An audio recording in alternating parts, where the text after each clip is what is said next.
Welcome to the Dr. Francavilla Show. I'm your host, Dr. Francavilla, board-certified family physician and diplomate with the American Board of Obesity Medicine. I've been helping patients lose weight to treat and prevent medical problems for the last 10 years, and I'm taking what I've learned from them to you. In this podcast, you will learn the science behind why you struggle with your weight and what to do about it, tips for common challenges, work to fight bias about what a healthy weight really is, and improve your relationship with food and your body. Please remember that while I'm a doctor, I'm not your doctor. This podcast is meant to be informational in nature only, not medical advice. Please seek out care from your physician for your specific needs. Okay, let's get started. All right. Hello and welcome to today's episode of the Dr. Francavilla Show. Today, we are going to talk about Zepbound and Wegovy and what women need to know about these medications and weight loss in general. Joining me, I have an expert in the field of women's health and obesity medicine. I have Dr. Dr Persondek. She is double board certified in obstetrics and gynecology, as well as obesity medicine. And she's been in the field of OBGYN for more than 15 years, as well as getting her obesity certification in 2021. She covers multiple hospital systems to take care of OBGYN care. And then she also owns her own obesity clinic called Inclusa Health and Wellness, which is near Spokane, Washington. She is fascinated by the treatment of obesity, specifically in women throughout all stages of their lives, and she loves teaching future physicians about OBGYN and weight management through her university teaching positions, preceptorships, as well as her product authorships for McGraw-Hill and ABC Board Review. So, expert in the field of women's health and obesity, so excited to have you here. Can you tell us a little bit about yourself and how you got into the field of weight loss? Yeah, absolutely. Thank you so much for having me. So I had my own weight loss journey about 15 years ago. And so going through that journey, we unfortunately didn't have the availability of these great medications. So it took a lot of creative effort to try to figure out how to help best for specific women's health issues that I was having to try to lose weight on my own. And so when I became more comfortable in treating women's health, with my several years of being an OBGYN, the opportunity came up that I was able to get board certified in obesity medicine. And then I was very lucky to get board certified right around the time that these excellent products were coming out. So that made it even more fascinating. Yeah, it's been a very exciting time for this field. I've been doing this for more than a decade, and the tools have changed in that time period. And, specifically in the last 2 years or so, Wegovy and Zepbound as these really powerful medications that are effective for the majority of people who take them. And there are some unique considerations for women on these medications. And so let's dive into that today. In general, for women, what are some of the unique considerations that we need to, consider when trying to lose weight, or, maybe why it might be harder to lose weight? What's different about weight loss for women? Well, I think the biggest thing that people come and ask me about all the time is, I think my hormones are off. And I Yeah. think that is a very interesting question that we talk about quite often in the OBGYN world. Well, hormones are always changing. If you have both regular or irregular cycles, your hormones are going up and down all the time throughout the months and years. And the levels change throughout our time. Obviously in our 20s and 30s, they're very different than in our 40s and 50s. But if you think about that from like a male versus female standpoint, male hormones for the most part are fairly stable, whereas ours go up and down, up and down. So that really plays a part in how our body continues to regulate our weight. So what I tell my patients often though is sometimes the hormones that we're concerned about in obesity medicine are very different than maybe the hormones that you consider as a female. And so I love to have that conversation about your hormones may be off, but maybe not the ones that you're thinking about. I think that's the exact phrase that I use. I think I might even have that on my website. Like, yep, it's probably your hormones, but maybe not the ones you're thinking of. And a lot of that is, hormones like insulin and a lot of these hormones that regulate appetite and weight. And there's an interplay between those and our female hormones as well, right? But a lot of times it can be like a chicken and an egg situation, right? Where weight is disrupting our hormonal regulation just as much as our hormones are disrupting our weight, right? And so, like, where to start with that chicken and egg conversation might vary from patient to patient. Is that fair to Yeah. say? Absolutely, yeah. I always tell people about this cycle, and we hear about insulin resistance a lot, and I think, that's definitely like a hot button topic that we talk about, and people want to know how we can test for insulin resistance. And there are certain things that we can do, but even if we test for those things, it might not change the conversation that we have. So I think I remind my patients that insulin certainly plays a big part in that, but weight plays a part in our insulin, which then plays a part in our weight, which plays a part in our insulin. So it's that thing that's that cyclic, increase, and how difficult it is to lose weight. And that certainly is related to what stage you are in your life as a female. Well, let's talk about PCOS or polycystic ovarian syndrome. And I did a full episode on this maybe a month or so ago. And so people want like a lot more details about PCOS in general and what that is and how to figure out if you have it. You might want to check out that episode. But I guess briefly, what is PCOS? And specifically with our new medications like Wegovy and Zepbound, what's the role for someone who has PCOS and those medications? Yeah, well, PCOS, or polycystic ovarian syndrome, is definitely a dysregulation in hormones. But again, those hormones, certainly are, from my standpoint as a women's health expert, estrogen and testosterone. So women traditionally just have higher levels of those hormones, and they don't fluctuate in a normal fashion like we would see in somebody that's having menstrual periods every month. And so when that happens, the way that testosterone, estrogen, progesterone, and insulin all function together, that can make insulin resistance a lot higher. And so with the increase in estrogen, the insulin then just doesn't work as well as we would normally see in an average person. So when we're looking at treatment for that, not only do we want to treat weight to make that insulin resistance lower, so insulin is functioning at a better rate or at a peak optimization of how we absorb and store carbohydrates, we also need to treat all the underlying conditions that can come along with that PCOS, which would be, the combination of metabolic syndrome. So cholesterol, blood pressure, and sugar levels. And so all of those things can, if they're not treated well, create future problems.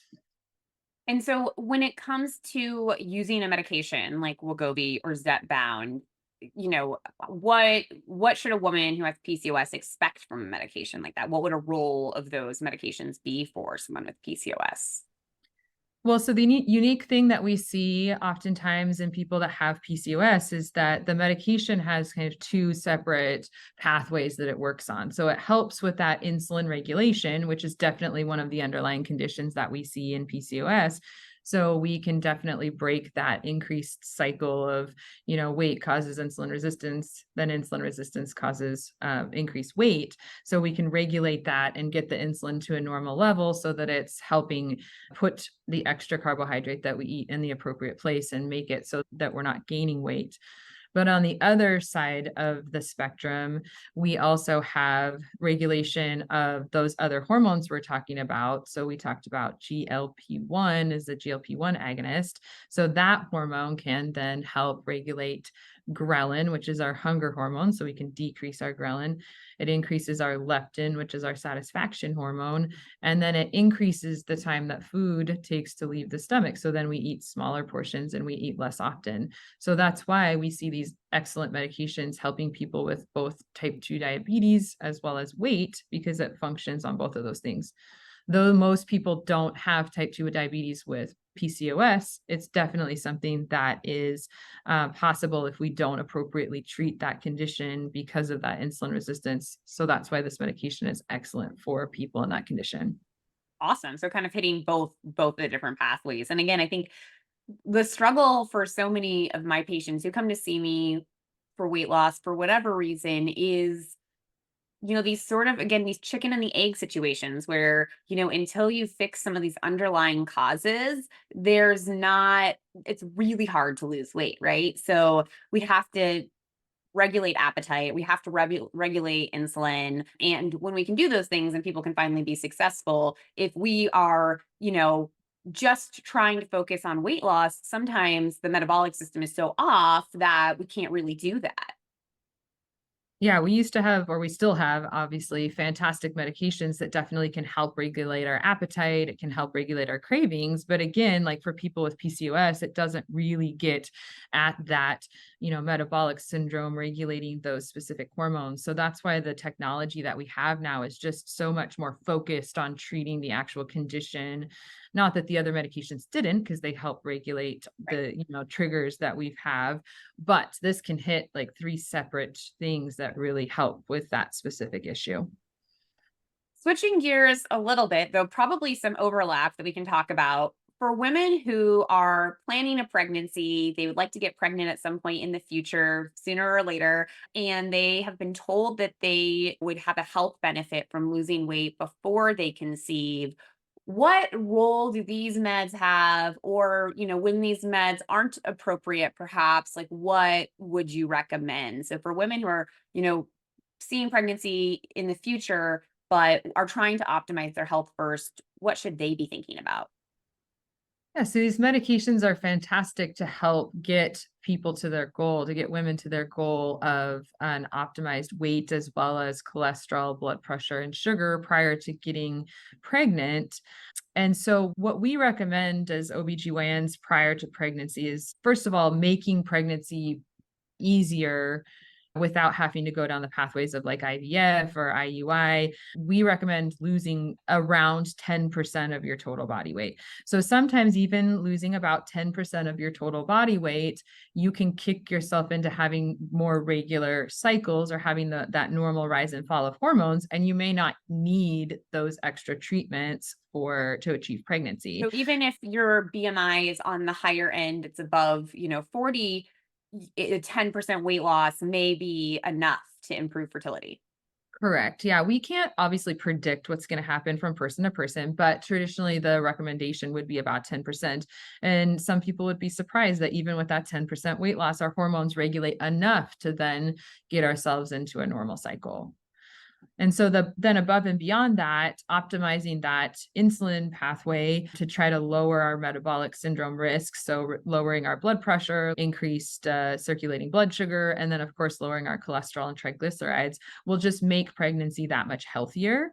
And so it puts patients at lower risk of pregnancy complications such as gestational diabetes, preeclampsia, and high blood pressure in pregnancy. And all of those then can also cause complications with the baby in the future.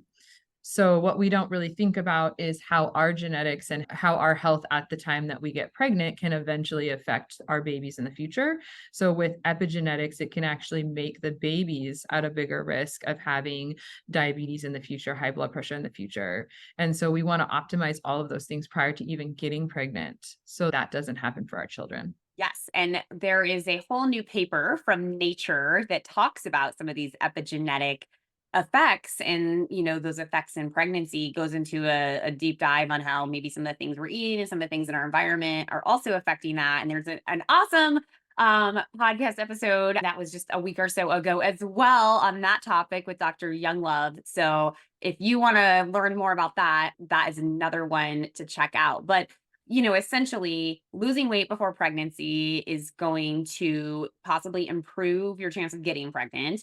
And it is also going to potentially improve the health of your baby, like long term, not even just during pregnancy or for when they're a baby, but may impact their lifelong health. Absolutely. And so I think that what we also experience using some of these medications is that it can create positive changes in the types of things that we eat and the amount of exercise that we do and our commitment to our own health that then will help us commit to the health of our children in the future, not only from the pregnancy standpoint, but hopefully even after babies are born.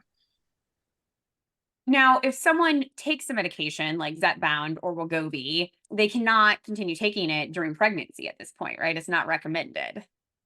Correct. So right now, because we haven't studied these in pregnancy very frequently, we recommend getting off of these medications for around 8 weeks prior to conceiving.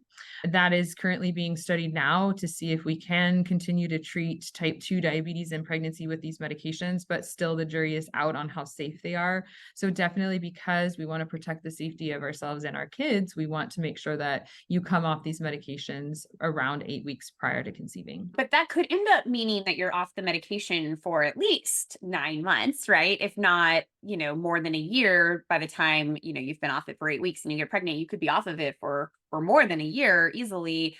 So if we're transitioning someone, if a patient is taking Wegovy or Zepbound, they've had good results, everything's looking better, they conceive, they've gone off the medication. Now what? Because we know that, most people are going to gain weight when they stop the medication. Now they're pregnant. What can this person do, during pregnancy to minimize that? Or are there alternative options available to them besides these medications at that point? Yeah, so I think that the hope for most patients that are taking these medications would be creating better habits that would be at least helpful to people in pregnancy. But as we know, this will regulate all of our hormones eventually back to how they were before. So some things that we can see that can be helpful in pregnancy would be putting patients on metformin. So metformin can be helpful and it's very compatible with pregnancy. It's definitely not as powerful as Zepbound or Wegovy, but it certainly can be helpful and it's is well studied in pregnancy to help regulate that insulin. There are no other traditional weight loss medications that we suggest in pregnancy because of the effects to the baby, but also we don't traditionally want people to lose weight in pregnancy. We want you to create a healthy weight to support your pregnancy and your baby. But traditionally, the medication we would see the most would be metformin. Yeah, and when I've, done the research for talks that I've given on this topic, a lot of small changes make a big difference in pregnancy. And so the way you eat during pregnancy may not be the same as the way you ate before you were pregnant. I certainly could not eat the diet I normally eat when I was pregnant. My body just wanted different things. But we don't have to have perfection ever, and we certainly don't have to have perfection during pregnancy, right? So making sure we're getting, fiber and whole grains and lower glycemic foods, right? Not things that are super sugary or that are going to spike our blood glucose a lot. Getting whatever level of movement's working for our body. People hear me talk about Peloton and training for marathons and CrossFit. I couldn't do any of that personally when I was pregnant. My body just said no, and I had to listen to it. But for me, I could walk, I could do prenatal yoga. And so it doesn't have to be the same level of intensity, I think, when you're pregnant. It's the little things add up actually a lot more during pregnancy than for other people because we're just trying to prevent gaining a lot of weight during that pregnancy, trying to have a normal weight gain during the pregnancy. And again, just eating a generally healthy diet. It's not a restrictive weight loss diet. We're just trying to move more. You don't have to be, doing crazy intense exercise. And so for me, with my patients, when we go through this journey, I just check in with them monthly. Like, even though we're not working on weight loss anymore, we may not be actively, adjusting medications, just checking in, right? Like, how's nutrition going? How's movement going? What can we do? How do we work within some of those pregnancy symptoms that can make eating healthy and moving challenging for some women? Absolutely. And I think that the thing that we don't really remember about pregnancy is that you are carrying around a considerable amount of weight. And so you in itself just moving around doing your normal daily activities, you're moving more weight. So you are in theory burning more calories and getting more exercise by doing that. So like you said, any extra movement on top of that is going to be that much more beneficial just based on the fact that you are doing that with this That's extra. so funny. I can't believe I never thought of it that way, but that's true. It's like carrying around a 20-pound medicine ball during your workout or putting on a weight vest or something. So that's a great point. Even walking is now a much more strenuous activity Yeah. when pregnant. So yeah, and I think, one thing that I've seen, and I'm sure you don't do this because you take care of pregnant women for a living, is that sometimes when someone has been working with an expert, with an obesity physician or whoever on weight, and they get pregnant, it's like, bye, see you when you have the baby. And so you might ask, like, hey, can you still see me and offer me, just the support and the coaching? I know it may be different, or you may need to find someone else for that part of your journey. But I think, like, a lot of times what I see is people just get kind of abandoned when they're pregnant, right? It's like, well, just focus on the baby. And you're like, well, I'm this whole person who has all these other health things too when I'm pregnant. Yeah, I definitely think that meeting with an obesity medicine specialist or even your OB, if they are comfortable with doing that, as an OBGYN, supporting somebody through pregnancy, we see them on such a regular basis Yeah. anyway. Having an OB that is supportive of that nutritional and exercise journey is really important. But So our even, poor OBs, I mean, they're so rushed. Like, you guys yes, just don't have enough time to have very long yeah, conversations with yes, the way we, run OB care in the yes. country. Yeah, that in itself is certainly a challenge, and I agree with that. So having an obesity medicine specialist that's comfortable treating women in pregnancy is really important as well, because we can just talk about just like how have you been eating? Like what's your normal daily diet look like, and are you getting enough fruits and vegetables, and how much water are you drinking? Because that's another consideration is hydration in pregnancy. You just need to stay more hydrated because you have a whole second person inside of you, taking up all of your hydration. And also just what feels good in terms of exercise, because like you said, that exercise is just going to be very different. Right, right. Anything counts, right? And that's always the case, for everyone. Any movement is better than not moving, for sure. Even if it's just standing up for a little bit, that has a benefit over sitting, despite the fact that I end up sitting most of my day. Right. So kind of last, special group of women, I guess, here, which is women who are in perimenopause or who have gone through menopause. What role do these medications have for those women, and what special considerations do they need to consider? Yeah, so I think that, that's something that we don't really consider much is like what happens after our cycles stop being regular. We are so used to having these swings in hormones to, create the ability to get pregnant if you want to, or to, continue our normal until that does not happen anymore. So when you become perimenopausal, your hormones start to slowly trend down to zero. And then, of course, when you get to the menopausal age, you stop having periods because your estrogen is low enough that we can't create periods anymore. So that again plays off of that insulin resistance. When your estrogen and your insulin are so interrelated, we start to develop more abdominal adipose tissue or fat cells because our estrogen is transitioning down to a lower level. The fact is that, menopause is somewhat regular in that the average age of menopause is 51 to 52 in the United States. We didn't live past, 60 to 70, except for the last maybe 200 years. Like by the time that we got to menopausal age, we were kind of transitioning to end of life at that point. Now we're living into our 80s and 90s and sometimes hundreds. And so we don't really know what to do with that period of time. And so now with these good technologies, we can help stop that natural gain of weight so that we can live longer and healthier and protect our bones and protect our muscles and, not have to have joint replacements and not have to have high blood pressure and high cholesterol in these years that we weren't used to having, but the last 200 years. So that regulation of our insulin resistance is really helpful for people in that menopausal, perimenopausal age group. The other consideration is people in that, later stage of life age group past menopause, a lot of the times they already come with other health issues. And so we can't always prescribe medications that we would have traditionally prescribed before because of risk of stroke and heart attack, as well as other issues. Right, may not be candidates for our older medications like phentermine.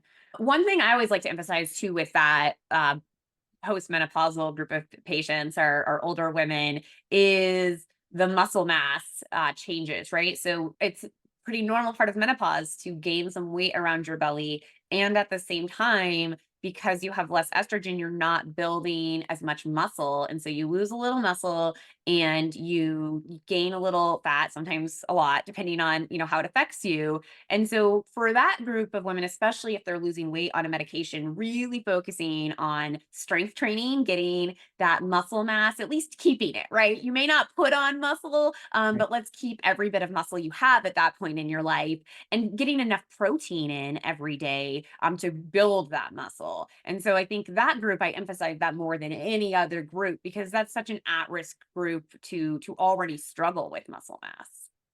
Yeah, absolutely. I think that you definitely hit the nail on the head with that one because what we don't really remember is like why do we eat the certain foods that we eat, right? So the protein is definitely going to help with that muscle mass building or like you said just maintaining. So we hear protein's better for us all the time, but not everybody really thinks about why.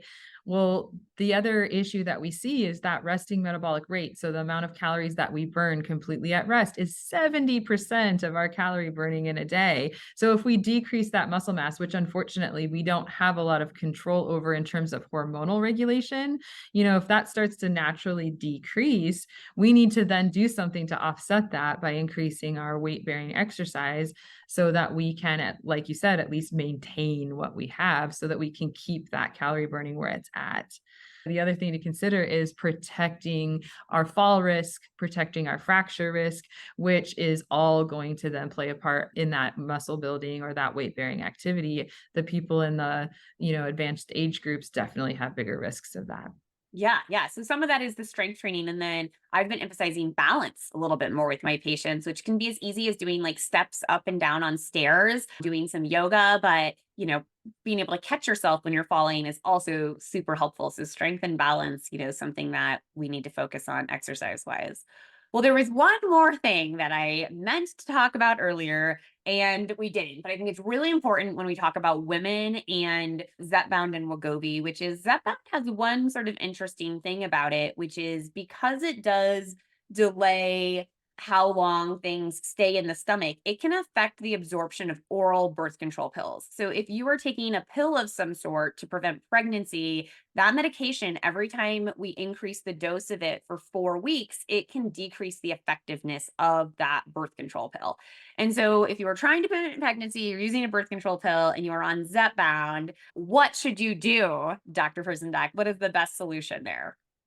Yeah, well, I think we kind of forget that we have so many different kinds, so many excellent kinds of birth control that we can try because birth control pills are usually our gold standard. They've been around the longest.